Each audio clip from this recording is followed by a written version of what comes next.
So you're wanting to retire as a real estate investor. Now, you may be an individual with 0 or maybe a couple properties yourself, or you may be an experienced investor with a handful of rental properties. Well, I'm going to be brutally honest with you. It isn't that hard as long as you're willing to sacrifice. What's up, guys? My name is McKeown. I'm a licensed real estate agent and investor in the Dallas-Fort Worth market of Texas, as well as the Orlando, Florida market as well.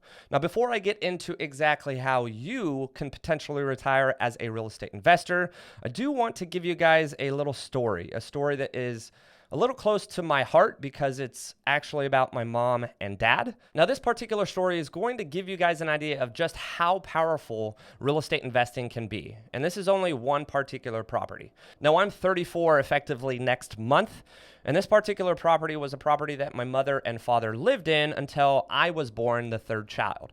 Now, being the third child that was born, the house that they had owned prior was no longer going to be big enough for them. Rather than selling it and using the proceeds to purchase the next house, they actually kept that house, turned it into a rental, and it's been a rental since the day I was born. So yes, 34 years of just having one rental property. Now, the next property that they have moved into is still their home today.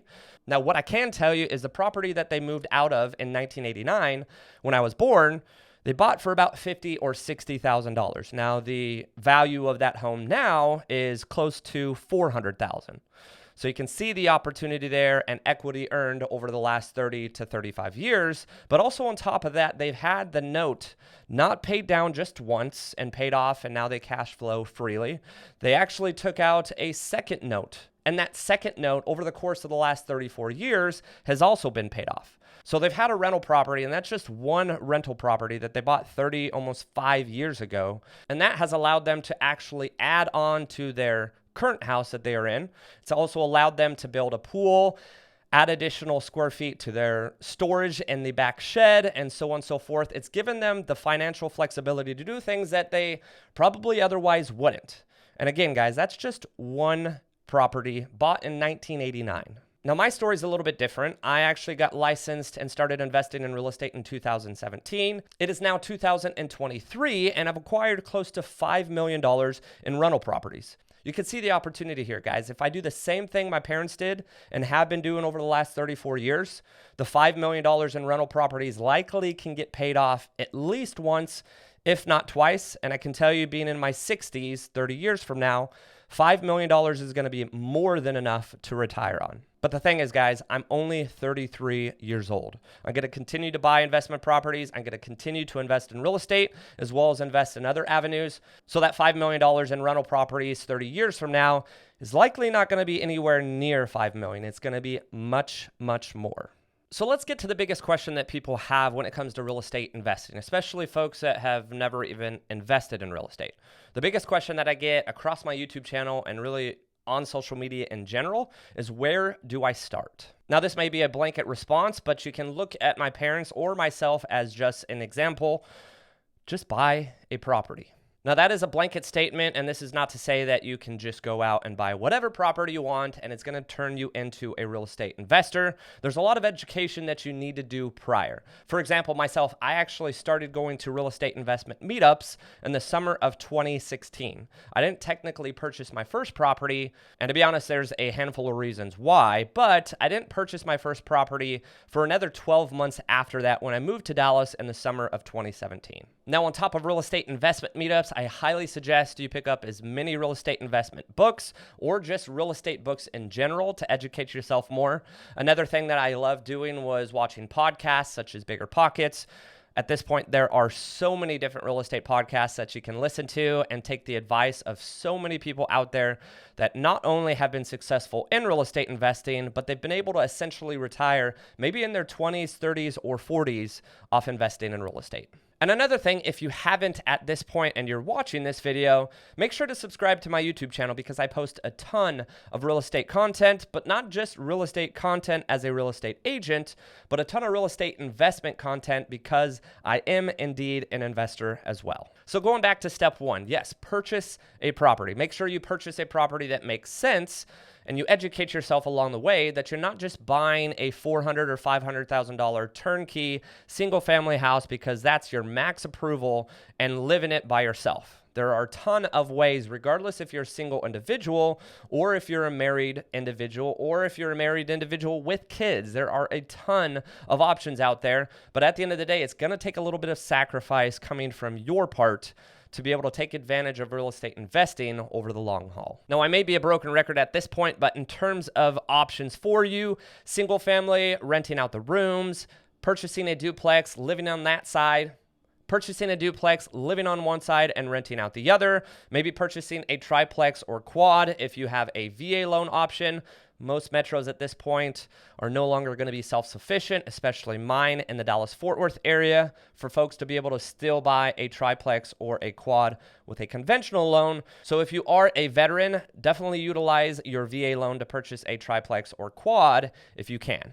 Now, some of you may be watching this and you may be in your 30s, 40s, or 50s, where you've been living at a house of your own for a while, maybe a decade, maybe 5 years, and you love the privacy. You love the amenities that comes with just living in your own house.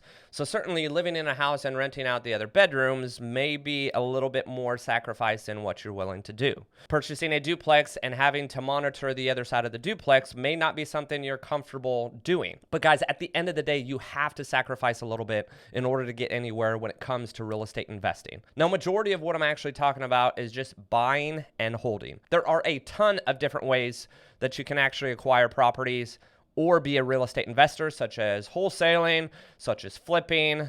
But the easiest way to retire as a real estate investor is going to be buy and holds. And with buy and holds, that means purchasing properties over time with the ability to retire down the road. This is not something that you're going to purchase one property today and retire as a real estate investor next year. To be honest with you guys, even all of the income that I generate off of my real estate investment properties are just going straight back into other real estate investments, and I'm not even living off of that income. Now, if you fast forward 20 to 30 years, though, that income that I've now accrued on maybe my 10, 15, 20, $50 million real estate portfolio, at that time, I could retire and live off it comfortably. So if you're watching this video and wanting to find just the get-rich-quick scheme or finding a way to retire in the next year or two, buy and holds when it comes to real estate is not going to be the route. You're probably going to have to get lucky and win the lottery, or you're going to have to buy into some crypto that just goes off to the moon, have you pull out and make a ton of money. But to be honest with you guys, none of that is likely possible. The safest and truest way for most people to become millionaires, as well as be able to retire as a real estate investor, is through buy and hold rental properties.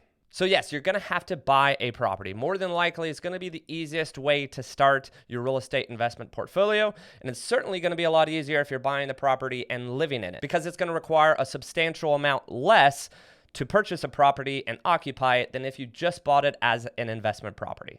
On top of that too, you're going to have to educate yourself and make sure you're aware of which direction you're going. And the third thing you're going to have to do is make sure you have viable goals. Make sure that the goals that you have are achievable and attainable and something that you can reach long term. Now, if you're going to tell me that you want to buy 4 investment properties in the first year and you're going to occupy all 4 of them, I'm going to be honest with you, you're going to be committing mortgage fraud. So that is likely not a good goal to have.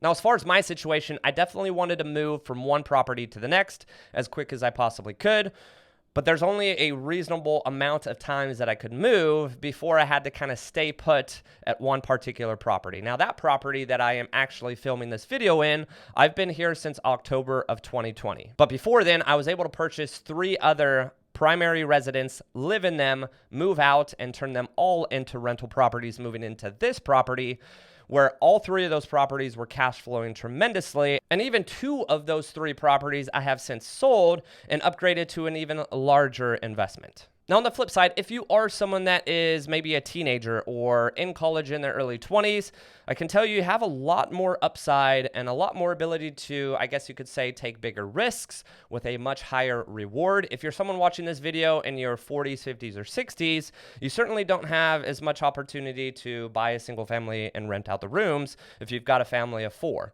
You probably don't love the idea of moving into a multifamily in maybe a C-class neighborhood when you live in a house that's in an A-class class neighborhood for your kids' schools. So yes, if you're younger, you've got a lot more upside if you take those big risks, and I highly suggest that you don't purchase a property that is a negative cash flowing property. But if you want to buy a property that's maybe more expensive than what you may have been comfortable purchasing when you first were educating yourself, but realize that, hey, I'm going to have 3 other units to really pay off a majority, if not all of my mortgage, then hey, maybe $1 million fourplex, even though it's way above what you wanted to spend because you were initially looking at maybe $500,000 or $600,000 for a duplex, leveraging yourself and buying that quadplex may make a little bit more sense. And to be honest with you guys, there's no better way than to learn how to be a real estate investor than to actually get your feet wet yourself, meaning buy that property and rent out the bedrooms to strangers or friends of yours.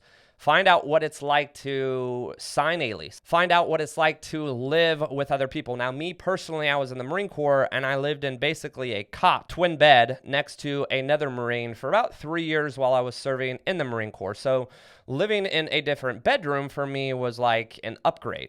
Now let's talk about beyond that first property. Let's say you have 1, maybe 2 properties. You don't want to continue to move. You've done the sacrifice. You're cash flowing a bit from maybe the first couple properties that you have.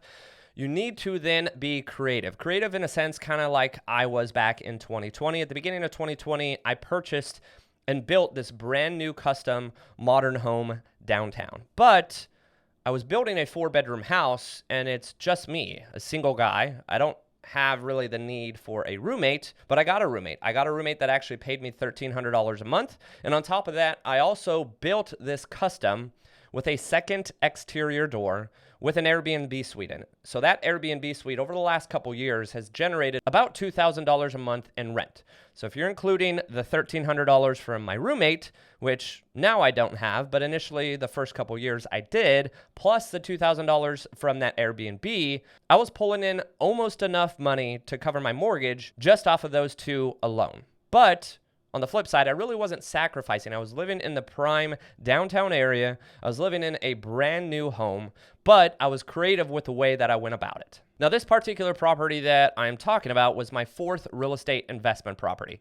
It's technically an investment property, even though I was living in it because of those 2 options that I did. I decided to get a roommate and build it with an Airbnb suite. And technically not until my 8th real estate investment property did I buy a property that was a negative cash flowing property.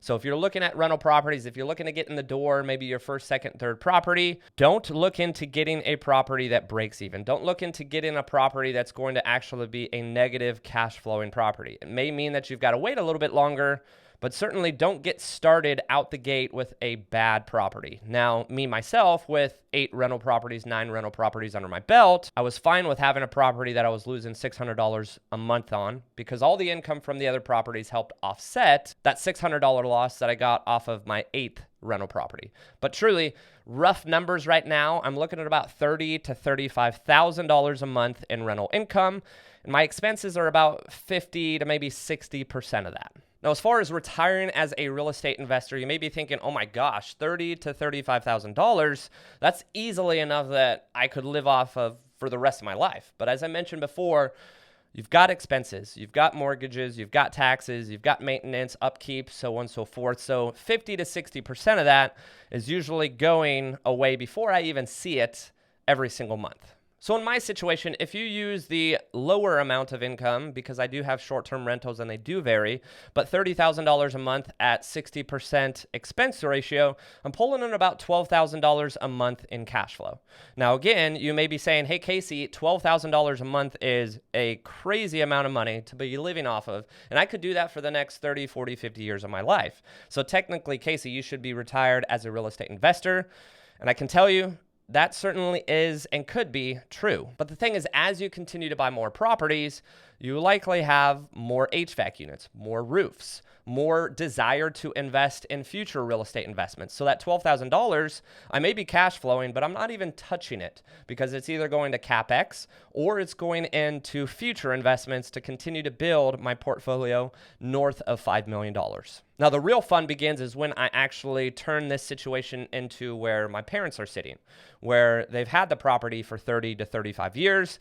They no longer owe anything on it. and they're just cash flowing and pulling in the rent, putting it straight into their account, living off of that, and maybe having to do a couple minor repairs here and there. Now, what this may look like in the future for me is that $30,000, $35,000 that I'm earning right now, no longer am I spending 50 to 60% of it on expenses every single month, but rather I'm spending maybe 15 to 20%. That 15 to 20% is again on maybe a property management company, maybe maintenance, CapEx, so on and so forth. So no longer am I actually cash flowing $12,000 a month and actually using all of that to invest in future investment properties. Now I'm cash flowing close to $25,000.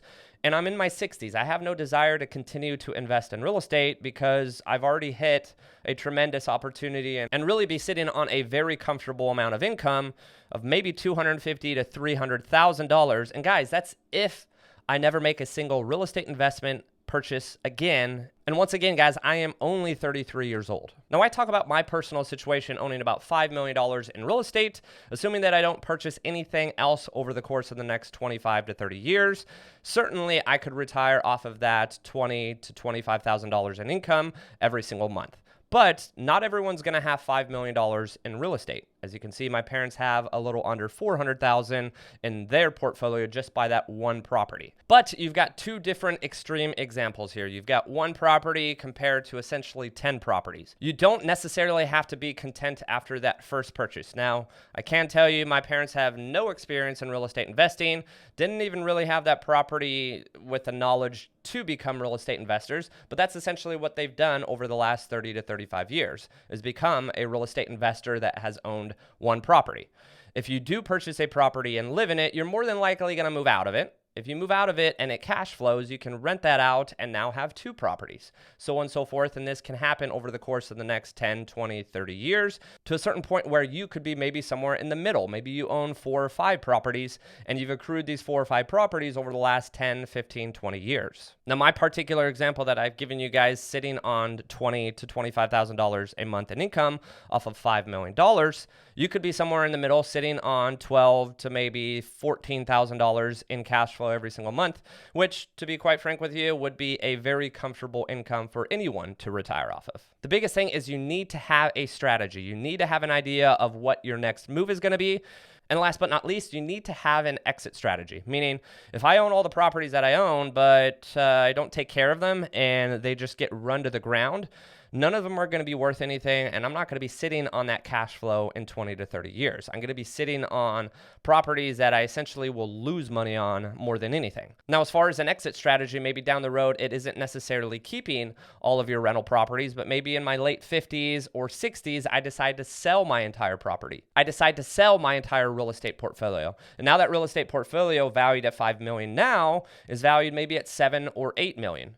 Based off of what my dad has told me and what he is living off of in retirement in his 60s, $7 or $8 million to retire off of is going to be more than most people could ever imagine. Now, this might be a very broad and bland video. There are not super secret tips that I'm giving you guys. There is no special method that needs to be used in order to become successful in real estate investing. I mentioned it at the very beginning, and I'll mention it once again. The biggest thing is to get started. This video with a story, and I will end this with a story because it's an actual situation that I ran parallel with just about 4 or 5 years ago. It was someone that reached out to me. I believe it was on Bigger Pockets, and he had the desire to invest in real estate. At this time, I had one property under my belt. Well, lo and behold, he wound up getting married, had a child, and I think has since had 2 or 3 children. And to this very day, 6 years, maybe 5 years later, he still doesn't even have one property because life just got in the way and real estate investing no longer became a priority. Now, on the flip side, I put real estate investing as a major priority, maybe even a little bit too much where I over-leveraged myself at certain times, but that has turned into north of $30,000 a month in rental income and the ability to retire now if I really wanted to, but really the huge upside of retiring in my 40s or 50s with a substantial amount of money. Thanks again for watching, guys. Make sure to like and subscribe. It really does help, and stay tuned for the next video.